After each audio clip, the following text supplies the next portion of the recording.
president was it divided a nation in two. Yeah. It really, really did. Regardless of what he did for the country, I feel like what he did was beneficial. You know what I mean? Like, I feel like our economy was doing okay. The job market was better than it is now. And that's part of what we talked about as well. You got jobs over here, you got your jobs over here, and everyone's got jobs. Yeah. And so, but that's why people don't like him. And I mean, you have to make command decisions in those, like in that position. And yeah, like either like typically half is going to agree and half is not. That's just how it goes.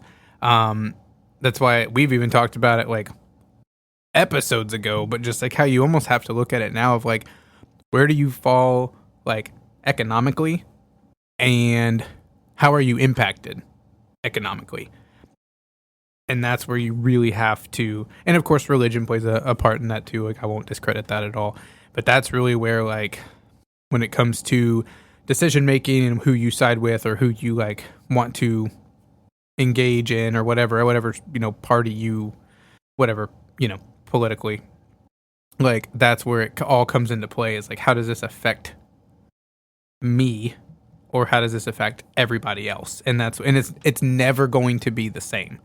Yeah. No one's ever going to, you and I we might agree, quote unquote, on certain parts, but we're never going to 100% agree together. And that's the problem, is that people will like, if you don't agree with me 100%, you're against me. Yeah, and it's intellectually dishonest. Correct. Because that's impossible. No, 100%. But the thing is like, when did common ground go out the window? Yeah, I mean, easy. I mean, if you think of like, I think you can point it back to things like Trayvon Martin and cases like that happened, where it was like all of a sudden things were like in the public view that it was information, whether you look at that from a good point or a bad point, but it was like information and it gave people things to talk about and people to have disagreement. It wasn't cut and dry. It wasn't this person ran a red light, they hit another car, they were driving drunk, and okay, yep, that was bad, that was a mistake, this person should go to jail.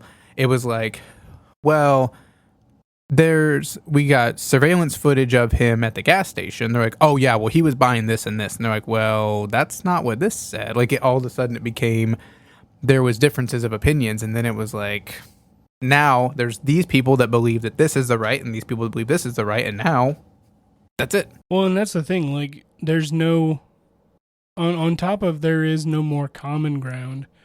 Like facts are just not even a thing anymore. I mean, and we talked about it just a couple episodes ago, but like at some point, like how do you like check your resources, quote unquote? How do you do that anymore? How do you prove that? You know, the last time I can think of, like, it was kind of crazy because it was like the anniversary was just a couple days ago, but like 9/11 was the last event that I can think of that the country was united just overnight. Yeah. And like like instantly it was whatever you say, president, we're going. And looking back, like, hey, we probably should have asked some questions here about some stuff. Yeah. But that was the last time I remember that it was like, it wasn't about, is this right, is this wrong? Everyone was just like, yep, it's time to get revenge, or it's time to like, whatever. It's time for us to go over there. And that was instantaneous. Yeah. And that's the last time I ever remember something that like just brought.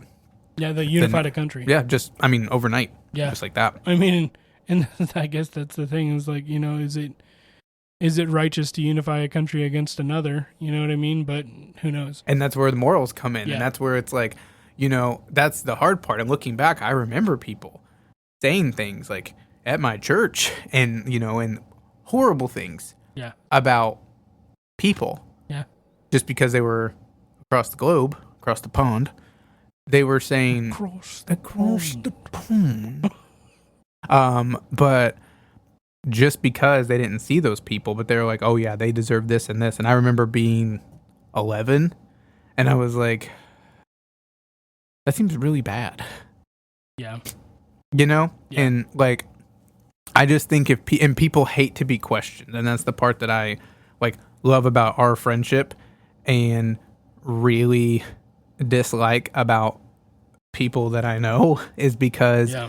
if you question it, it's almost like I'm an idiot, or how dare I, or Yeah. I'm on the side What, of you don't evil. trust me? Exactly. Yeah. Exactly. And it's immediate. So here's the other thing about like check your sources type of crap.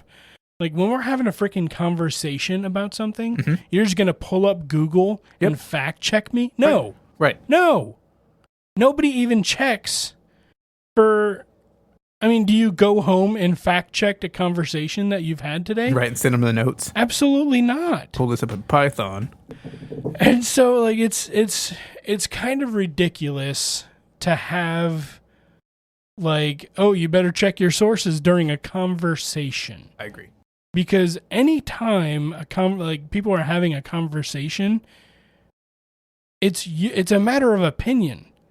Because you could have facts and I could have facts, and unless we've seen the same information, we may those facts may disagree with each other. Yeah, show me the Carfax. Yeah, if Charlie Kirk is saying this is a fact, and someone else is saying that this is a fact, Right. What's his name, Tyson Neal or whatever, if he's saying that's a fact, like, okay, what do? You Yeah. know? And it's almost like you almost have to just like shake hands and just be like, hey, well, I'm I respect that you've got That it doesn't exist. and you've got it rooted in this. I've got it rooted in this. Like, you're talking about moral ethics and all of these things involved, and there's just never going to be. It's never going to be. For so long, it was like, people would say, I'm voting Republican because I could never be okay with any type of abortion. Yeah. And that was like the big line, Yeah. And it's so much deeper than that. It's I so mean, much it is now. deeper. And people like that, but that was it. That was how they decided, which is like, nope. And so if someone said, so they took in their mind, I watched it happen, would take in their mind the quote unquote worst thing, the reason why I am not, or why they are not this way. And then when someone said, oh, I'm the opposite party, they would instantly connect those two things together. Like, so you're for this. Yeah. Like, wow, how could you? And I'm like, okay. How can I even be friends with this person? Right. And like, dude, like, I mean, like before we even had this conversation, we agree, we enjoy each other, we are on the same page.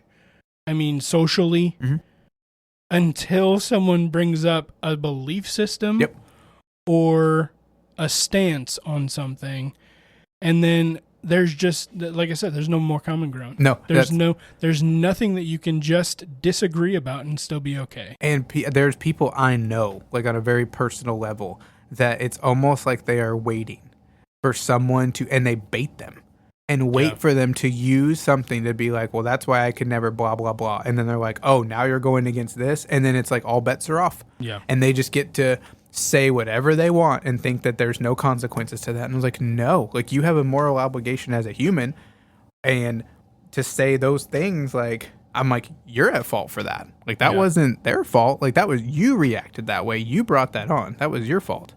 Well, and it's not even to say, like, I feel like the spirit of offense is something that is just not even guarded against anymore. Like I'm offended. This gives me the right to do it whatever I want. Yep. That never used to be the case. Nope. If you're offended, go somewhere else and be offended. Like don't associate with those people. Don't associate with those people, or don't patronize this business. Easy. Like easy. That's what capitalism is. Done. Like, I don't have to shop here. Go and do something else. Yep. Like, you don't set things on fire or punch someone in the face. Nope. Or record them and put them on TikTok. Yep. Like, who cares? Yep. And so, like, we've got this all construct, okay? This, oh my goodness, construct. Like, how dare they? Let's ruin this person's life because they did something wrong. Because they disagree with me. Yeah. And that's what it comes down to, is I can do this. I have the power to do this, so I'm going to do this. And it's like, does that make it right, though? And like, well, I don't have to be right because this person is so wrong. Who says that? Who decides that? Yeah. Like, it doesn't matter that I'm doing something wrong. Right. This person was wrong first. Yep. Exactly. That doesn't make you okay. Nope. And like we were also talking about like just the state of things, not even necessarily economically, but the situation with, I guess, how corporations or those in leadership blatantly lie about very specific things. Yeah.